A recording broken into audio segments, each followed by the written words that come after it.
I'm Ariana Grande. Hi, I'm Cynthia Erivo. And you're listening to the Broadway Podcast Network. Visit bpn.fm to discover more.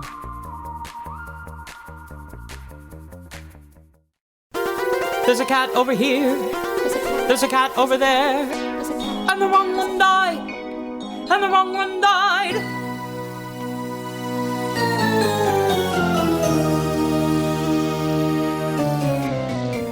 Welcome to The Wrong Cat Died, the podcast breakdown of the catastrophe. I'm your host, Mike Abrams, and I'm very excited about today's episode.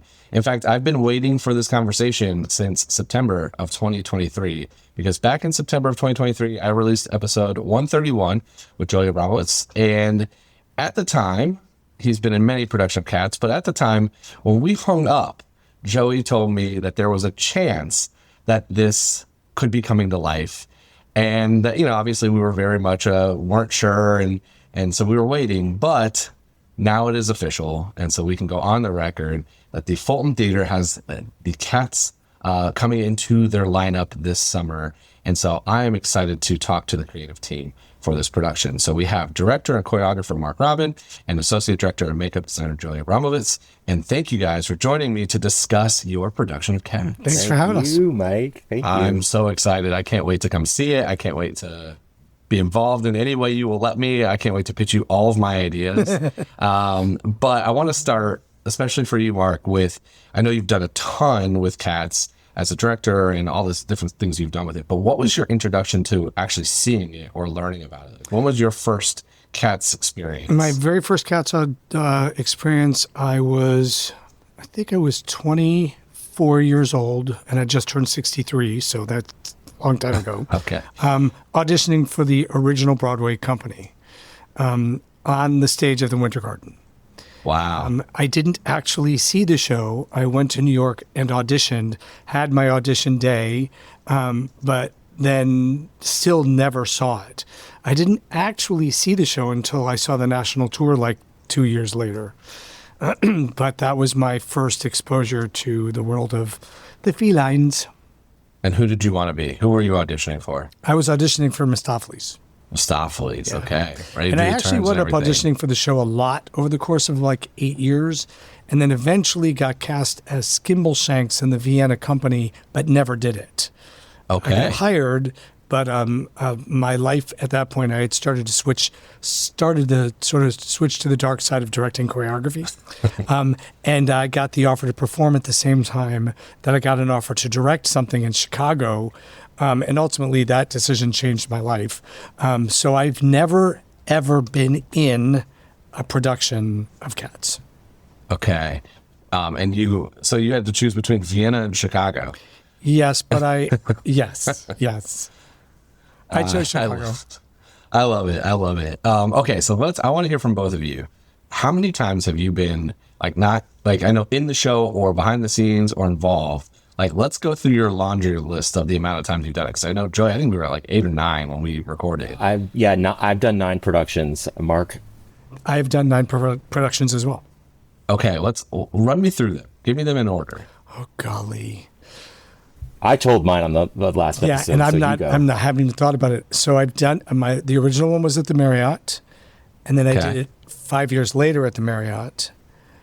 Beef and Boards, the Dutch Apple, Broadway Palm, Seaside, Carousel, Theater Under the Stars, Main State Music Theater. There you go. There's the 9. Okay. So the other fun fact about this is I'm pretty sure that the Beef and Boards production was the one production my mom brought my sister to. Oh my God. I grew up in Indiana, and I've been to many things over my life of Beef and Boards, but I was not brought to that show. Only my sister was. And I think I realized that with Joey, that might have been, timing wise, it's about the time that my mom is convinced that they went to that show at Beef and Boards. Wow. Yeah, I lived down the first one street. was 2003, and then you did it again there in 2009, I think, I right? didn't. Oh, that was... The only place that I've done it a second time was at the Marriott. But the woman who played our bomb ballerina in the original one in 2003 set her version still on our scenery, I think, a little bit for my concept, but I haven't been involved. They've done it 2 more times since. And then I was in it again there in 2014, which is the last time I did the show. It was 2014. 2014. Okay, so it's been a few years. And I haven't done it since Houston, which was like 2005, 2006. Right. Yeah. Wow. It's been like a good 18, 19 years for me. Okay. I mean, so my story was, I had auditioned for the national tour in 2002 and didn't get the tour, but then I was brought in to replace a Tumble Brutus at Westchester Broadway Theater, and then I went on the tour. I met Marc at Beef and Boards right after that. I did it with him at Carousel Dinner Theater. I did it at the Walnut Street Theater, Main State, Tuts, and Beef and Boards. So, yeah, but this production for us is kind of like, I feel like we both think is kind of like a culmination of all of that to finally be able to do the production quality the way I think Marc's always envisioned it, and just the way the timing has worked out and where we have both ended up professionally in our lives, we're able to combine efforts and work on it together. So it's really an honor, and it's really exciting. Yeah, it's dreams come true for me, quite honestly. I was blessed, truly blessed, to have been a performer for a number of years in Chicago. And when the rumor was that the original Broadway was closing, that the first regional theater rights were going to go to the Marriott Lincolnshire in Chicago, I had just started working as a director choreographer in Chicago and had done, I think, 1 or 2 shows at the Marriott in that capacity. But I was still very much performing still at the time. I had just done The Scarecrow and The Wizard of Oz for them. And I remember calling the producer and saying, I've heard that there's a chance that you're going to do this, and if you do, I just want to be considered to play Skimbleshanks, because at that time I was like, that's who I want to be. Yeah. I could have possibly done a Mistopheles if I really had gotten myself back into Trina shape again, but at that point I was, I don't know, not really in Trina shape. But I called them, and they said, yes, your name is on the list. And just fun side story, I was driving to the Drury Lane in Evergreen Park, where I was the then artistic director, when the producer, Rick Boynton, called me in my car and said, hey, we just, made the decisions about, we're definitely doing Cats and you had interest. So is it now a good time? And I'm like, sure. And I'm thinking to myself, oh my God, I can't wait. I'm going to play Skimbleshanks. I'm so excited. And he said, so we've decided that we know you'd like to do Skimbleshanks, but we would like for you to direct and choreograph it. And as he was saying it, I realized that my car was drifting into the lane next to mine, and then literally almost off the road. I was so excited. So they wanted you to be Skimbleshanks off, behind the scenes. Yeah, right. Keep everything in order. Of course, it launched everything for me in that particular production, and it opened up all sorts of artistic doors for me as a guest in other theaters.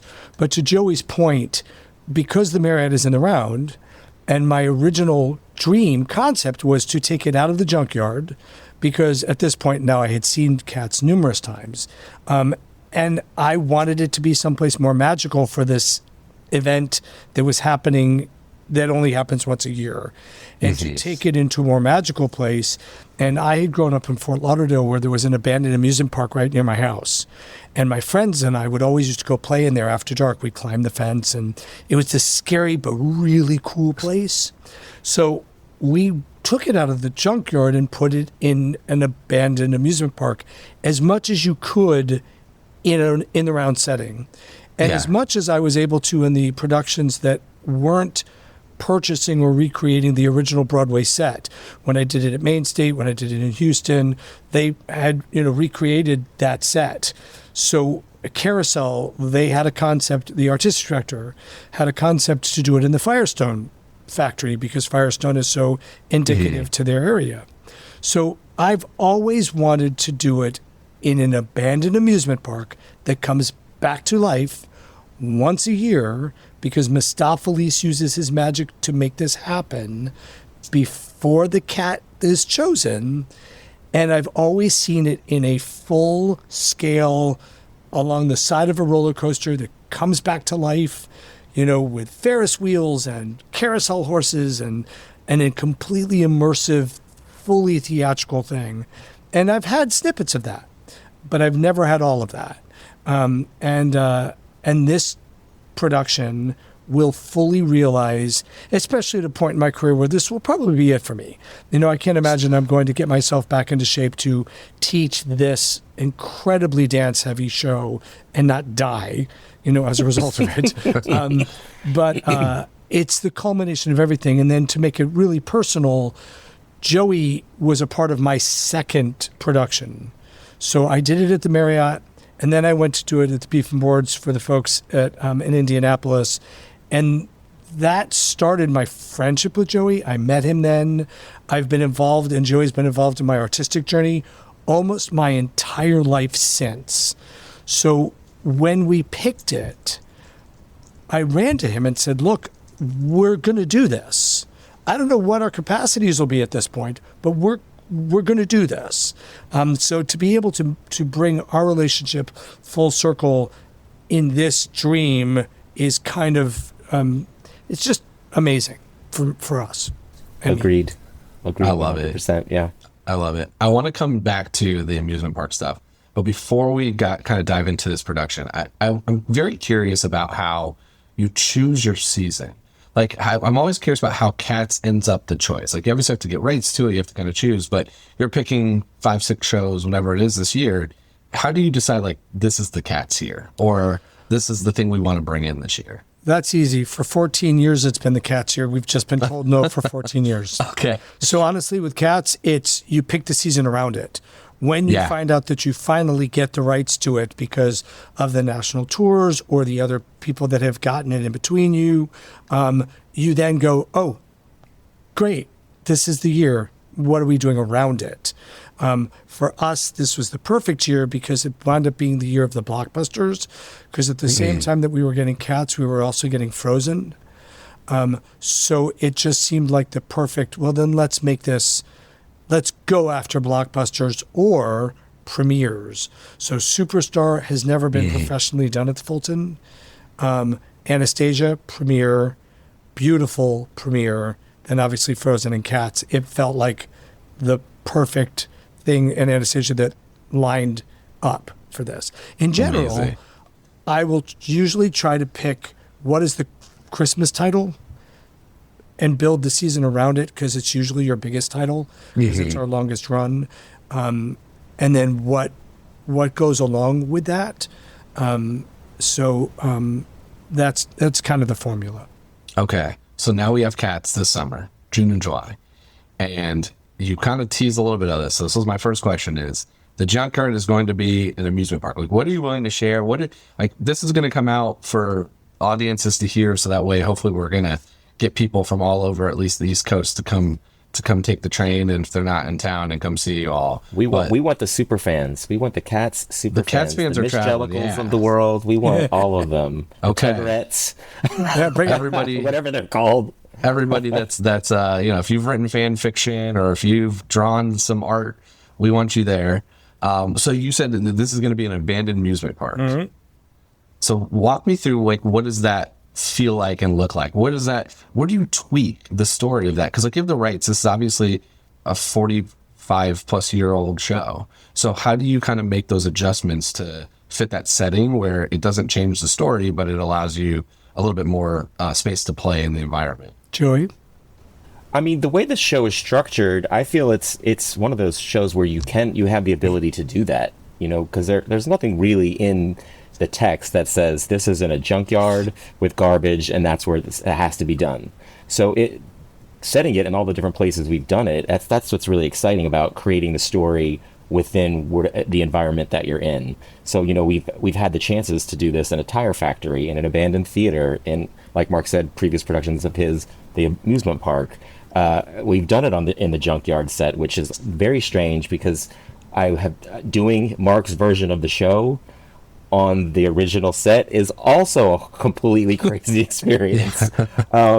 But I think, we're taking this version and it being in the amusement park, and we're already starting to have these, new ideas about how we want to approach a show that has been, Bibled for the past, 25 years almost for him, creating how we want to see Grisabella for the first time. We're talking about different ways of introducing her. And so it's opened it to be a playground for us, no pun intended, to play on how we create the story within the setting.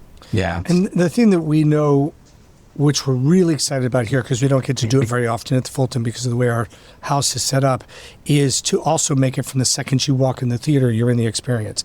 I mean, there's going to be giant signs on the doors that enter that say, keep out under construction, as you're coming through, and the house will be completely lit in moonlight, and these enormous flags that are coming over the heads of the audience, and the infrastructure of the lighting, and we're building the set out literally over our front rows of the theater, which we've never done before. We're working with structural engineers and designers and collaborations with other companies to basically install infrastructure that's never existed in our theater that was built in 1852, so we can actually have a physical structure. And the reality is, the story is the story.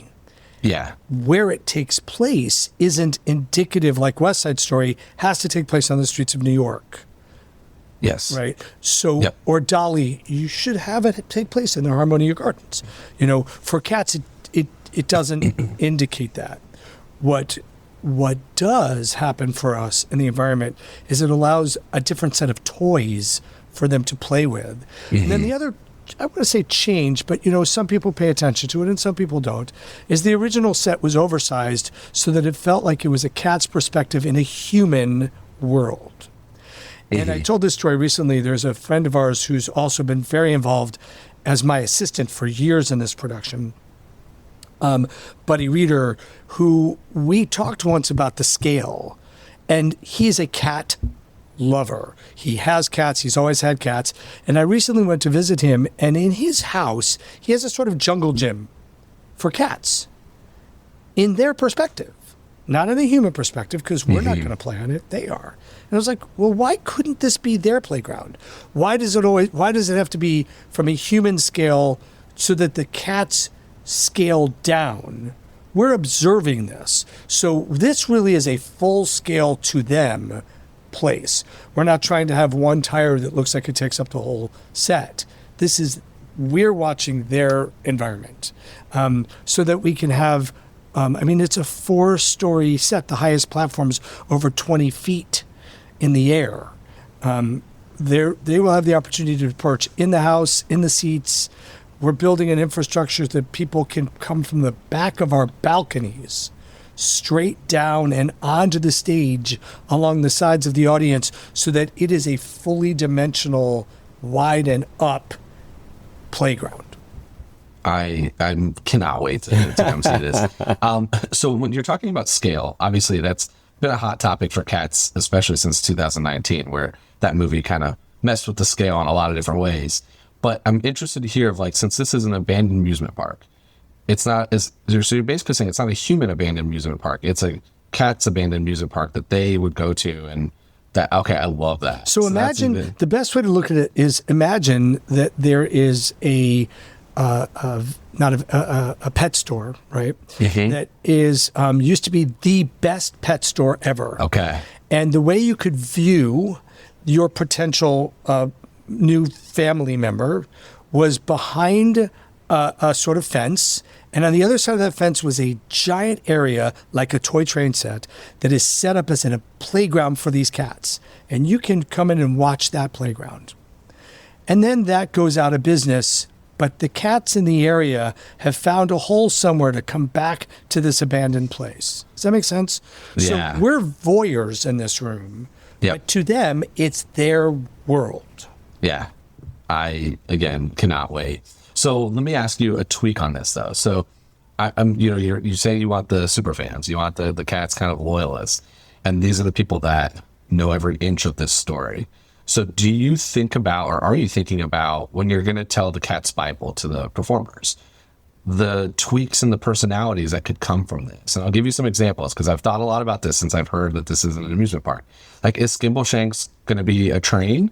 conductor, like on the train, or is he a roller coaster conductor, or is he like doing some other stuff? Is Buster Jones, working the sideshow room where he's kind of collecting the cash? Like, are you making those tweaks, or are you sticking very true to here's kind of the story that we know, but because you open up a lot of options by adding this new element and dimension to it? Joey? I feel there's a little bit of both. Okay. There is a nod to the original production in parts, and there is also some new things.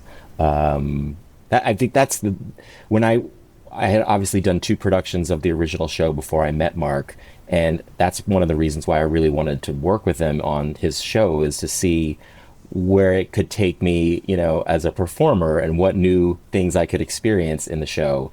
And I will say that in the whole process, I think he was very worried.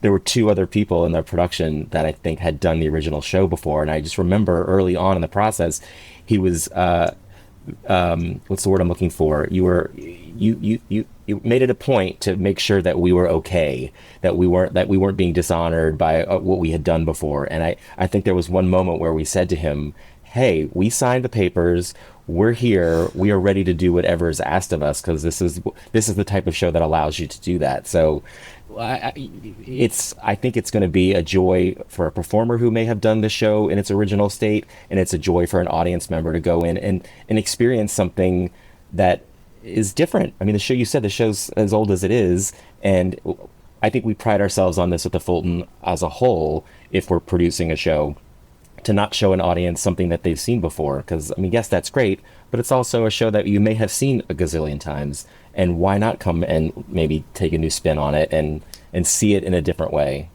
The other thing, too, is when I was hired, it was a very strong edict. You cannot, must not, and will not recreate any of the original production. You must start from scratch, literally.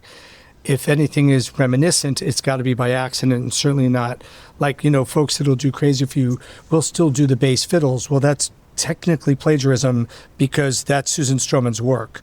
So I was encouraged immediately to make it ours by setting it in a new environment right out of the gate. And we're very, very different in our story. I mean, one of the biggest things that, I've been consistent with since the very beginning, because it always bothered me, which is no disrespect to the original production, but you want us to care about Grisabella, but she's not introduced until 20 minutes into the middle of the first act, and in a way that's so interruptive that you're having all this fun, and wait a minute, what is that? Who is she? What's going on, and where is she going?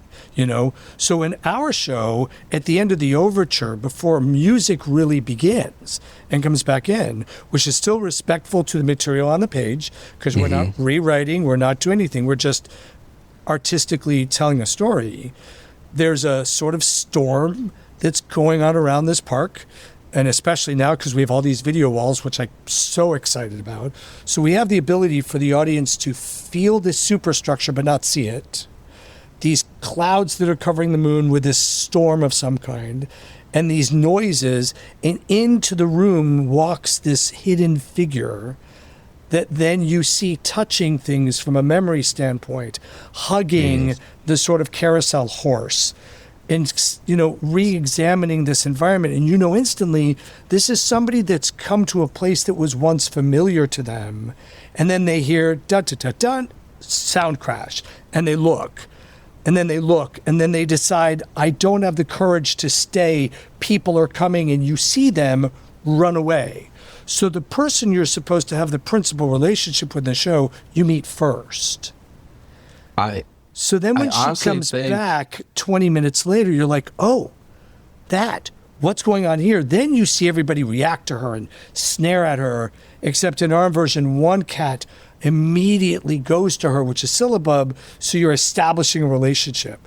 So it isn't just about doing the show.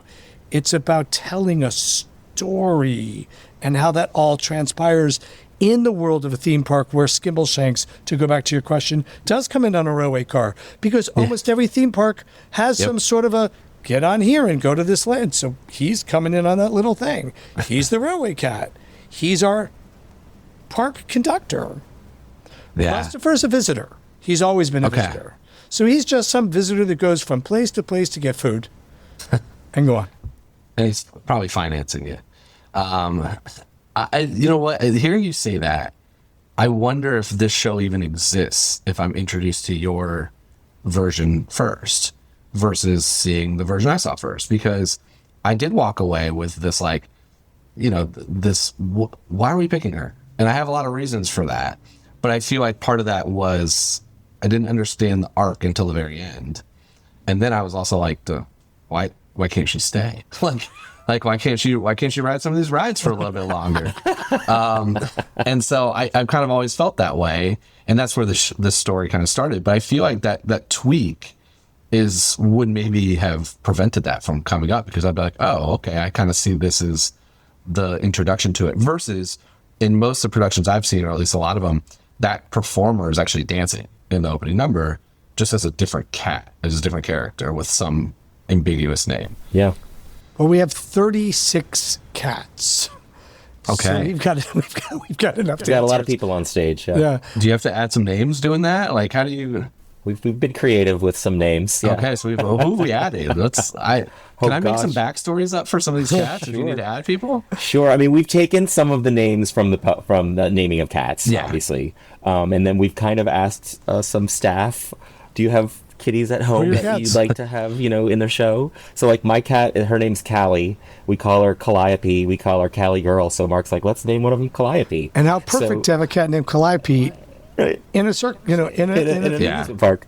I'm trying to think of the other ones. There's Fantasia, I think, is one we came up with, or I think Mia and David might have had that character, our costume designers. And it's partly, if this park was alive, what would they be? Were they a performer? Were they a barker? Were they, just somebody that was attending? Were they doing the foods and the concessions and all that? But the reality is that this is a place where everybody gathers at least once a year, because this is an hour story where the candidates are being presented to Old Doot to make the decision on who gets to come back for their final or their new life. We set it up so that there's a very clear understanding that there are two candidates that are presented, which in our version is Jenny Anydots, who's sort of a Betty White character from A Rose Nyland character who's just sort of like, tell me where I'm supposed to go, but then you give her tap shoes and she reverts right back to her performance days. Yeah. Okay. And then there's Gus, who's in the world of dementia and in the world of living his past life, and so they're the two that are presented, but the audience and this community are introduced to Grisabella as the accident, and I say to casts all the time that life is what happens when you don't expect something. It's hey, you've come into this room to accomplish this conversation, but somebody else comes in with the new information, and the entire trajectory of that next moment goes on another path. For me, if we do it right, Grisabella coming in as the accident that transforms everybody, because the truth is, every good play is hinged on the one particular character having a life-changing moment. Grisabella does not change in this play. None of these leads change in this play. The only thing that changes now, or that can change for us, is the community. So it's a community that changes because they have decided that this particular person is undeserving of acceptance. So if we do it right, when Grisabella goes to the Heaviside lair, the audience is, every single person is rooting for them to come to their senses and go, you guys need to open up your eyes. So in Cats, in our version, it's the community that changes. It's not unlike West Side Story. Tony doesn't change. Maria doesn't change. Doc doesn't change. Yeah. It's the community that changes. And those are, to me, the most powerful, so that people don't come seeing, oh, you're going to see another production of Cats, and they're going to dance. Oh, my God, they're going to dance. This cast is astonishing. But Joey and I have always really cared about why are they dancing? What do we want the audience to feel? And what are we going to do so that they know we want them to feel? Yeah. So what is the Heaviside layer in your production? Like, what is that definition? For me, it is the opportunity where somebody can go to come back. Okay. It's where they go not to stay. It's where they go to come back. By giving them the opportunity to be chosen to go to the Heaviside layer, they come back for their chance at a new Jellicle life. You go, you come back. Now, we're not going so far because at one point I thought, do we for the bows? Does Grisabella come back in one of her fabulous gowns, and she's been reborn? And if there wasn't 3 minutes, maybe. But no, that they go to have the chance to come back and do it again because cats have 9 lives. Okay. I can't wait. We're going to take a quick break and then we'll be back for more of The Wrong Cat Died. I want to hear a little bit more about choreography because this is something that I know nothing about. But I do know that there's very clear distinctions between Juliet Lynn and Andy Blankenbuehler, and you have kind of your own. So how do you take some of what people know cats for, some of that essence of like, this is what the Jellicle Ball is, but also put your own spin on it? Sorry, I'm talking so much, Joey. You start with a different story, and then you tell the story through dance. You don't study what's been done before. You obviously keep your movement in a consistent vocabulary. One of the things that's so I will totally take it for granted that Joey can bring to this that I could never, because I never did cats. Even though I can choreograph, I never embodied what it was to be that character or be a character. So where Joey is always keeping me and the cast honest is making sure that whatever the actual dance steps are still get filtered through the feline movement vocabulary. So the combination, what that vocabulary is to Joey and I, automatically informs it to be different. But the story... Case in point, our Jellicle Ball is very specific.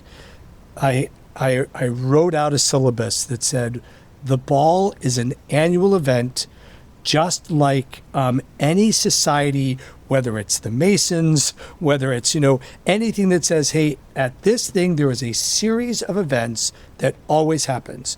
It's like the May King and Queen in a high school or the prom King and Queen. In order for us to get to the final event, which is going to be the assembly of the council to choose who's going up to the Heaviside layer. You have to pick your court, which is your queen, who is her king. Yes. So there's truly a pageantry. And it's 13 sections in ours that people will know. They might not know exactly what's going on because it's all being done through dance, but they'll know, oh, this person, in our case, Victoria, was just chosen to be something. And you see her literally pick her court. Then the court then has their sort of formal ball. Then there's a moment where Victoria gets to become of age because it's her time, much like a cotillion, where she's going from being the kitten to being the cat. But then it gets interrupted because McCavity almost shows up on the scene. It's a very specific thing until the celebration at the end. That's by structure necessitates a completely different set of choreography. That's just one example. Okay. And Joe, what's like, again, having been in so many productions, what's kind of like your favorite change or like maybe tweaking the story that somebody who's a traditionalist, original West End, original Broadway person gonna see that they're like, you're gonna like this change, or this is a little tweak to the story that you might find really interesting? Referencing what Marc spoke about the Grisabella, introducing her early, knowing that there's some relationship with Syllabub. There's a creation of relationship with Bomb Ballerina, Demeter, Jelly Lorum with Grizz, that they were obviously best girlfriends before Grisabella decided to leave. You see some of the tension and the anger from those three women cats that they show her when she arrives, when she shows up again. There's a lot of I never want to, say that the original production didn't give me the opportunity, but I always felt doing Marc's version of the show that it was a huge dance thing. You danced your face off. You sang your face off.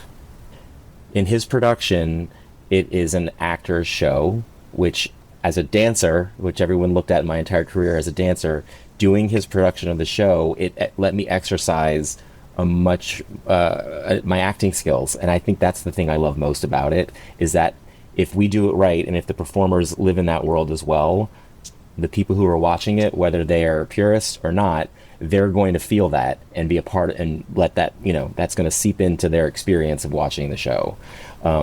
It's still a very difficult dance show. It's the show you're just no way around that, because you're not only dancing the entire time, but you're on your hands and knees, and you're climbing, and you're laying in positions that your body shouldn't be in for long periods of time. So I'm going on a tangent here, but when people say, "Oh, the show doesn't do it for me," or it's silly, I take offense to it, because as a performer, it's one of the hardest things I've ever done in my life. So for me, if we were able to get the audience to kind of let that go and really join us, it's a great experience. But you have to be willing to come in as an audience member and willing to get on that roller coaster, so to speak. And you've got to pray and hope that your cast gets on board. Because there's even been times where cats are like, "Oh, this is ridiculous. Can we just dance?" Yeah. And it's like, why? Why would you just want to dance? How about dance with purpose? What's also great is, I think, the way we've always done rehearsal process with Marc for this show is, early on, we do have those conversations. We sit around and say, okay, how do you know this how do you know this cat? How long have you known them? Are you a kitten? Have you been around? Do you like that person? Do you not like that? So establishing that kind of connection within the actors, because they don't say a word, they don't speak to one another on stage. You have to emote that physically. So having those kinds of conversations are really important too, which I joined the original show as a replacement, so I didn't really get a rehearsal process with the original show. So it was on me to kind of step into another person's track and kind of develop my own new relationships with people who'd been on the road for 3 months already and had established a relationship. But that's the fun of the show for me, is anytime anyone new came in, it always opens up the opportunity to have new experiences and shape the show around who that person is and what they bring to it. And I really think that's why I can keep this show going, because there doesn't seem like there's clear answers on a lot of stuff, because these two people might have been best friends and their characters aren't supposed to, or they might have been married and their characters are not supposed to. Like, there's a lot of that. And so I kind of love this, and we're not going to have time to get into it today, but part of what I'm hoping we can do is, like, during that rehearsal process is I've been asking someone to give me, like, I want a documented book of cats. Like, what is, even if it's for just this production, what you're going to tell Bon Belliarine and Demeter? What are you going to tell our Mungo, Jerry, Rumpel teaser together, or brother and sister, or friends, or what? Like, because there's not, like, or do you just not tell them at all and let them kind of figure it out? Because there's so many ways to answer that, and there's a very, it's not definitive, even amongst the super fans, of what's the truth. Exactly, and I think we'll give them a roadmap. Obviously, we'll kind of give them, this is the idea of our story and how we want to get from point A to point B. But then let them, I think, develop what they develop within rehearsal and mold it around them. And that's always, it's been that way the 5 times I've done the show with him. Like, it's never been the same every time. I mean, you have the same structure, but it's kind of like any, quote, typical musical theater piece. Almost always the script, which doesn't exist for Cats as a formal script, will say, your journey is this, your journey is this, your relationship is this. But it's usually a finite group of people. In our production, the people that Joey was talking about was Munkustrap, Tugger, Bomb, Demeter, Grisabella, Syllabub. They're very involved in the center conflict of our version. How everybody else plays into that, every production changes, because you get to the point of, did you know about it or did you hear about it? Were you part of it?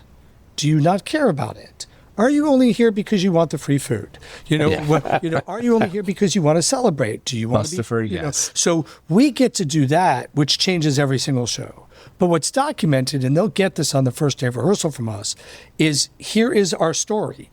This is what we're telling. Here is the script that doesn't exist, that you are ascribing your lyrics toward. Who will it be? Who will it be? Can be a question to the audience, or it can be, who will it be? Who will it be? As a pass off to a character that's now saying, I have a Gumby cat in mind. It could be her. Versus this resounding thing in the audience, like, they're so strange. What just happened? What's going on? And why is this person dancing under a moonlight? It's giving context. That will be specific. I will give that to them literally in a document that once we have our first day of school, I will be happy to share with you. I would love it. Absolutely love it. How they flesh that out. And in every show, perfect example, Teaser and Mungo Jerry and Rumple Teaser, they change every time. Sometimes they're a brother and sister. Sometimes they're a couple. Sometimes they don't even know each other except to show up and do heists together. That one thing they have in common is they like to steal people's stuff. Right. Yeah. And in this version, because our costume designers are rock stars and are really excited about this concept, about the park and about who attends the park. So this time they're kind of like punk. Yeah, they're like little steampunk kids. Yeah, with like kilts. Patches and plaid, and like they have so cool safety pins, and they're like punk rockers. Yeah. Okay. Spiked hair and yeah, it's really cool. We're so excited. I can't even tell you. I mean, I've been excited since, again, 2023 when I heard that this was a possibility. I want to go to the rapid fire because I want to get into some ideas here and what hopefully I'm going to pitch you on. And but I want to I know, Joe, you've already answered these questions, but I want to make you answer them again. So just real quick, if you could go on for one night only, which cat would you want to perform as? Don't worry if you could do it, sing it, where you are in your stage of life. Just one night, I want to be this cat. Who do you want to be? Joey or me? Whoever wants to go first. I'm sticking with my answer from episode 131, Grisbella. Oh, Mistopheles. I want to dance my face off. I want to dance my face off. Who are your favorite and least favorite cats from a personality standpoint? Like, which ones would you enjoy hanging out with, and which ones bug you a little bit? Bug me would be McCavity. Okay. That's not happening for me. And I love Deuteronomy. I love just that. I'm going to sit back and know that life is going to be at a place where I'm going to look at all you guys with all your anxiety and think, you are wasting so much time. Okay. Yeah, I say Deuteronomy as someone I love, and I'm sticking with my other answer. It was Plato, not because I don't like the character or anyone who plays it. It just is a very interesting.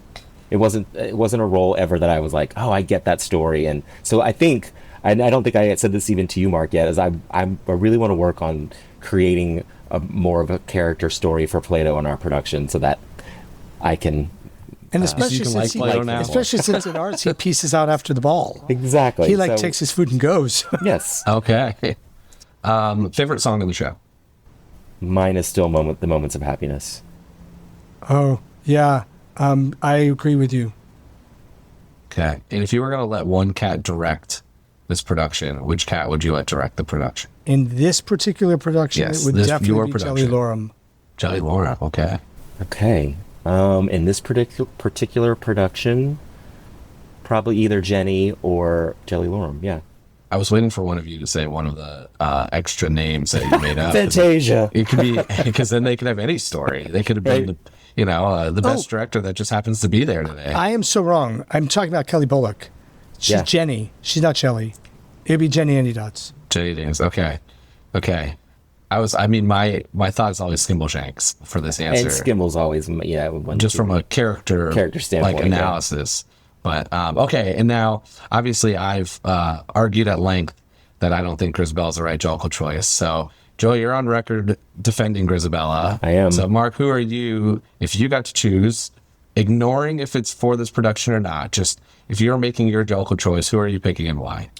Well, if I look at the original material without what we are already doing that would, I think, change your mind because of the way we're presenting it, right? Yep. But all things equal, without question, for me, it would be Gus. Gus Bus. Bus Gus. Bus Gus. Bus Gus. Because without question of the embodiment of journeys of lives, he is definitely at that place where his best times were behind him. Even with Grisabella, who comes back to the community broken, she doesn't come back to the community at the end of her journey. In the original, she comes back broken and ashamed in many ways, if, sort of looking at it. Gus is at the end of his journey, and we're watching that, especially in the original when he was the opera star. We're watching that. It's sad to me. I want him to be taken care of. In our version, I want it to be Grisabella because we're literally setting it up that this isn't somebody that's just been broken. She's been shunned, and she's been shunned because of a world that she didn't think would accept her for who she is. And as a result, we liken her all the time to Forrest Gump, Jenny and Forrest Gump. And we actually talk about it, and we'll talk about it in the rehearsal process because she chose to have this life, and that life failed her. And this community rejected her as a result of it. So I do think in ours it wouldn't be a question, but in the original, for me, it would be Gus. Okay. So even in yours, though, let me ask this question, because this is really a leading question for me to ask you to one night change your story. But when she gets accepted back and you have that community change, right? Like that's the big thing that your story is telling, is that the community is now accepting her and making that change, that we want to root for her to be the choice. Why? I still think this is where the distinction of the Heaviside layer, like since you're at an amusement park, why can't you just go on the ride and then be back for the addressing of cats, and send Gus to the Heaviside layer to have his next life? It's a really interesting question. I will say she does go on the ride. That is exactly what happens. Actually, and I don't mind giving this away because people wonder how we're going to do it. But the park does come back to life. We actually have roller coasters that works, that comes on, loads her in, and literally takes her up the roller coaster.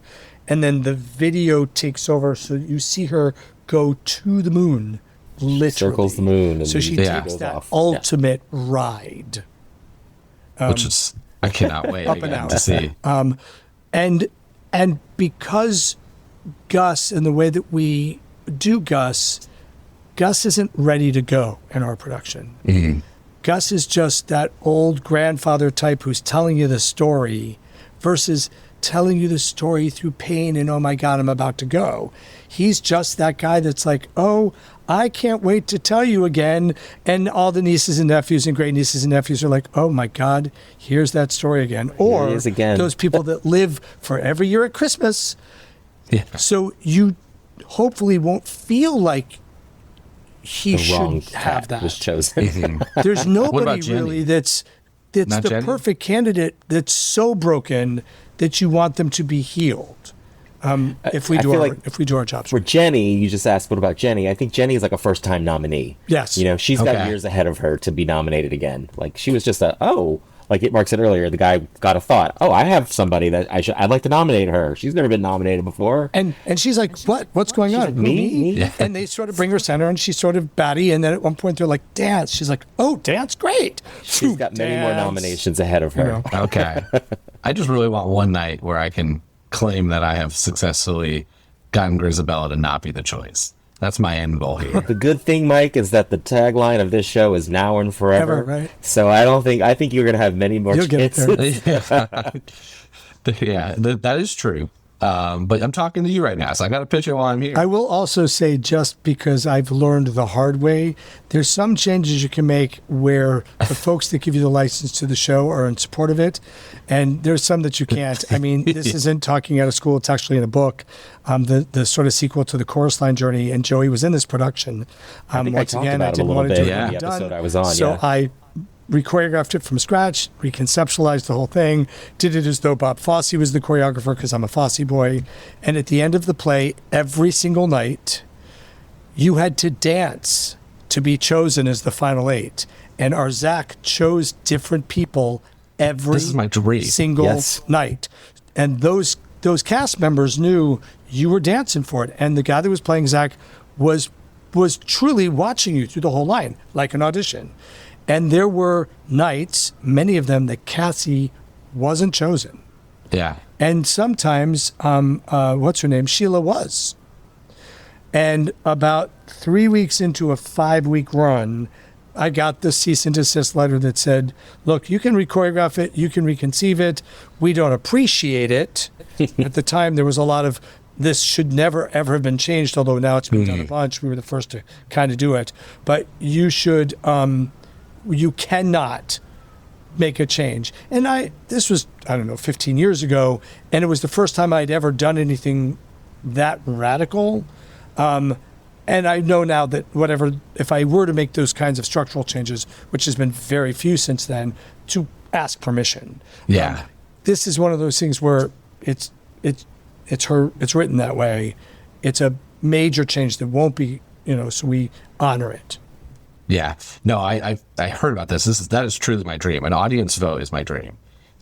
Let's let the audience go and make their case, because if there's 100 dance students from one Victoria or whoever that maybe isn't necessarily who you would think in there, then she gets to go that night. And I think that's such a fascinating concept. Well, but I totally understand your point. The way too. Ours is structured from the beginning, it's something where the audience is rooting for the ensemble to make the right choice. Yeah. So when they say, who will it be, at the very beginning, they're introduced to the concept of, something's being asked of this community to do something. They don't know what that something is for a while, until Marcus Strap really sort of lays it out, each individual, but by the time, because in our version, they shun her and they're done. Yep. And she goes. And it isn't until the 11th hour, when they're really choosing between this and that the joy is lost, because everybody's like, we've been doing this exercise for the wrong reasons. Yeah. Until they finally say, stop her. And not unlike, somebody who's going out the back of a theater and then interrupted. Yes. And I will say that, having done it in a small theater, Beef and Boards is a sort of very small, intimate theater. Yeah, super small. To doing it at the Theater Under the Stars in Houston, you can usually feel the audience sort of take a collective, oh my God, they're going to let her go. Yeah.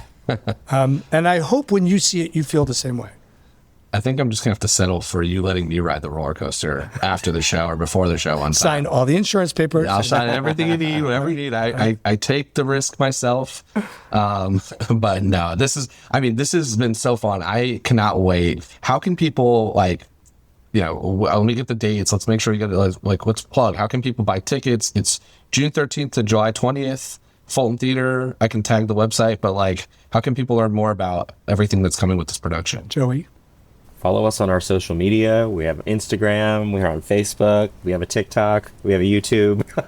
Fulton Theatre. thefulton.org is our website. And we're excited that we got to be a part of this with you. Yes, thank you for making time for us. Oh, I've been so excited for this, and I hope that there's more to come too. When I hope to be there at least once, if not more than once, to come see it, and all kinds of stuff that we can do. Just so people know, it's only a 3-hour train ride from New York City, so we're not that far. You can get in and out if you come to a matinee. It's a very easy trip. Yeah, very easy trip. And Lancaster's an amazing little metropolis, so come check out Lancaster. And we have great restaurants. I can't wait. I've never been. I've driven through, but I've never been and stopped. And so this will be my first Fulton Theater experience. And I've already planning it. So thank you both for hopping on and sharing. I'm glad I got another non-Grisabella vote too. So even though didn't get quite where I wanted to get with changing one night's performance, I at least adding to the totals here of Gus kind of taking over the Grisabella vote. Amazing. Thank you, Mike. Thank you, friend. Awesome. And thanks everyone else for listening to this episode of The Wrong Cat Died, the podcast breakdown the cast atrophy. To follow along, you can subscribe on Apple Podcasts, Spotify, or on listen to the podcast. Also on all social media at The Wrong Cat Died, or check our website, thewrongcatdied.com.